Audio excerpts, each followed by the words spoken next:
कहीं ना कहीं असमर्थ हो रही है जुड़ने में नेटवर्क के कारण। शांति प्रसाद भट्टी योगेडी के पास में इसी सवाल के साथ में मैं लौट रही हूँ। आपका माइक म्यूट है। देखिए रितिका जी,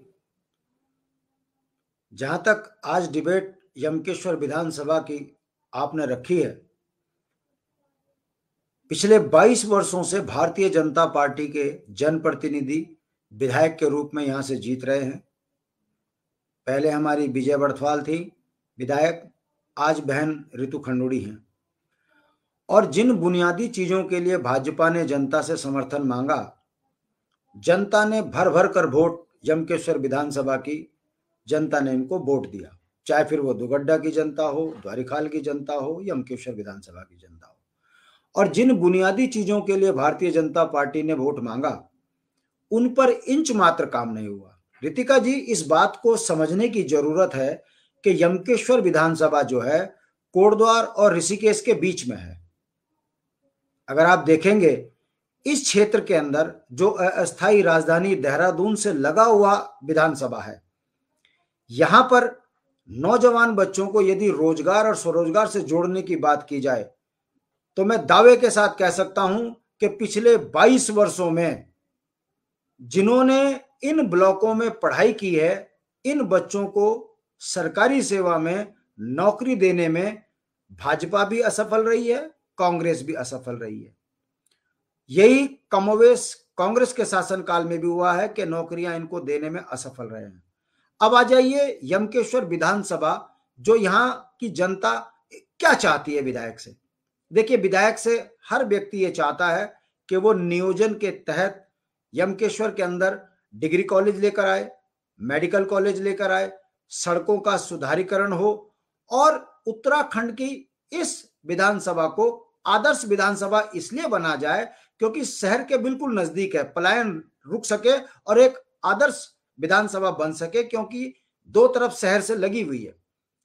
दुर्भाग्य देखिए कि यमकेश्वर में पिछले 22 वर्षों में पेट्रोल पंप नहीं है, जिस कारण 100 रुपए का तेल डलाने के लिए 200 रुपए का खर्च कर कर आदमी कहीं कोटद्वार जाता है, फिर देहरादून या आपका ऋषिकेश आता है, तब वो पेट्रोल डलाता है। सैनिक बहुल्य क्षेत्र है, यहां पर सैनिक कैंटीन नहीं है, सैनिक स्कूल नहीं है। सैनिक पृष्ठभूमि के जवानों के परिवारों को मजबूरी में अपने बच्चों को अच्छी शिक्षा के लिए ऋषिकेश और कोटद्वार की तरफ आना पड़ता है। तीसरी बात, वहां पर प्रतिभाओं का दमन इस कदर हो रहा है स्पोर्ट्स में कि हमारा बच्चा खिलाड़ी बनना चाहता है, मगर उसके पास ना तो स्टेडियम है ना अच्छी सुविधाएं हैं, जिस कारण हमारा स्पोर्ट्स में पिछले 22 वर्षों में जो है यमकेश्वर विधानसभा से कोई राष्ट्रीय स्तर पर खिलाड़ी नहीं निकल पाया है, जबकि प्रतिभाएं कूट कूट के भरी हैं, फुटबॉल में, चेस में, वॉलीबॉल में, क्रिकेट में। बावजूद इसके खिलाड़ी नहीं निकल पा रहे हैं। यह यमकेश्वर विधानसभा का दुर्भाग्य है। अब भारतीय जनता पार्टी की जो वर्तमान विधायक है, इन्होंने कहा था कि हमको अगर जनता आशीर्वाद देगी तो मैं डाडा मंडल को सड़क दूंगी, किमसार मोटर मार्ग जिसका डामरीकरण करूंगी और बीन नदी का पुल बनाऊंगी। वादा किया था, शपथ पत्र के साथ में इस बात को कहा गया था कि हम हैं तभी विकास होगा, मगर आज बीन नदी का पुल जस के तस है, बन नहीं पा रहा है। सिंगताली पुल, जिसके लिए वर्ल्ड बैंक से पैसा स्वीकृत हो गया, टेंडर क्लियर हो गए, ठेकेदार को अब काम करना था। भारतीय जनता पार्टी के एक माफिया द्वारा सिंगताली पुल पर रोक लगा दी गई। जब हमने उसमें गिरफ्तारी दी, धरना प्रदर्शन किया, तो भारतीय जनता पार्टी ने चुनाव से पहले घबराकर एक सांसद ने बयान दिया कि मैं सिंगताली पुल के लिए चिट्ठी बनाऊंगा। चिट्ठी भी बनी, मगर धरातल पे वो सिंगताली पुल आज भी पेंडिंग पड़ा है, कारण भारतीय जनता पार्टी की भ्रष्ट राजनीति। अब आ जाइए तीसरा दुगड्डा में, वहां पर जुआ भेल्डा गांव के बीच में पिछले 15 सालों से भारतीय जनता पार्टी ने कहा कि हम पुल बनाएंगे और इस गांव को सड़क से जोड़ेंगे। सड़क बनकर तैयार है, डामरीकरण नहीं हुआ। पुल ना होने की वजह से बरसात में वहां के लोग जो है शहरों से कट जाते हैं, बच्चों को पढ़ना मुश्किल हो जाता है। 8-8 किलोमीटर बच्चे पैदल आते हैं और बाघ उनके बच्चों पर हमला करता है, भालू हमला करता है। माँ बाप इस कदर लाचार और परेशान है कि आज तक जो है वहां पर सड़क भाजपा के कहे मुताबिक सड़क नहीं बन पाई। ये स्थिति यमकेश्वर की है। भारतीय जनता पार्टी की विधायक ये बोलती हैं कि हमने 383 किलोमीटर सड़क काट कर बहुत चौमुखी विकास यमकेश्वर का किया है। जमीनी हकीकत यह है कि जितनी भी सड़कें काटी हैं वो भारतीय जनता पार्टी के विधायक प्रतिनिधि, भारतीय जनता पार्टी के कार्यकर्ता ठेकेदार बनकर सड़कों को बनाने लगे। बिना अलाइनमेंट के वो सड़कें कटी और उन पर चलना दूभर है। एक भी सड़क ऐसी नहीं है जिस पर कोई आदमी चल रहा हो या गाड़ी चल रही हो। चौथी बात जो मैं कह रहा हूं, देखिए हम विपक्ष के नेता हैं, हमारा काम है विधायक को उनके किए कार्यों पर सजग करना, उनको जगाना और उसके सुदृढ़ीकरण करना। मगर क्योंकि भारतीय जनता पार्टी ये मान चुकी है कि यमकेश्वर की महान जनता उनको फ्री में वोट देती है, इसलिए उन्होंने उत्तराखंड की जनता की इतनी अनदेखी कर दी कि हर क्षेत्र में हम जो है पिट रहे हैं।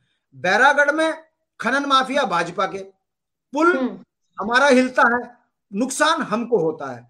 ऐसी स्थिति में आज उत्तराखंड का जनमानस भाजपा से पूछ रहा है कि हमने विधायक इसलिए चुन के भेजा था कि वो नियोजन करेगी विधानसभा में, ये विधानसभा यमकेश्वर के विकास के लिए क्वेश्चन करेगी, विकास का बजट लेकर आएगी। मगर दुख देखिए, प्रधान भी सड़क की बात करते हैं, जिला पंचायत भी सड़क की बात करते हैं और विधायक भी सड़क की बात करते हैं, मगर यमकेश्वर विधानसभा में अच्छी शिक्षा देने की बात ना विधायक करती, ना अच्छे विकास की योजना में स्वास्थ्य व्यवस्था की बात करती। मैं जो बात कह रहा हूं वो यमकेश्वर का दर्द है। शिक्षा नहीं है अच्छी, उच्च शिक्षा नहीं है, मेडिकल सुविधाएं अच्छी नहीं है। इतना दुर्भाग्य है कि 12 बजे के बाद प्राइवेट टैक्सी वाले अगर गाड़ी ना चलाएं तो वहां पर आदमी का जाना दूभर होता है। छोटे से छोटे कार्य के लिए हमको ऋषिकेश पर और कोटद्वार पर आश्रित होना पड़ता है। ये वर्तमान में यमकेश्वर विधानसभा की है। आप सोचिए, ठीक है, कई सवाल है और कई लोग भी और जुड़ गए हमारे साथ में। विनीता जी हमारे साथ हमारे ग्राउंड जीरो रिपोर्टर इस वक्त जुड़ चुकी हैं। आप खत्म कर रहा हूं, मैं अपनी बात को खत्म कर रहा हूं।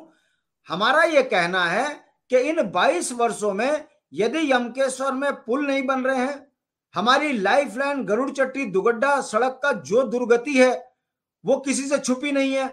आए दिन एक्सीडेंट होते हैं मगर वहां पर एक दवाई तक नहीं मिल पाती। सारा लोग देहरादून और ऋषिकेश की तरफ रेफर किए जाते हैं।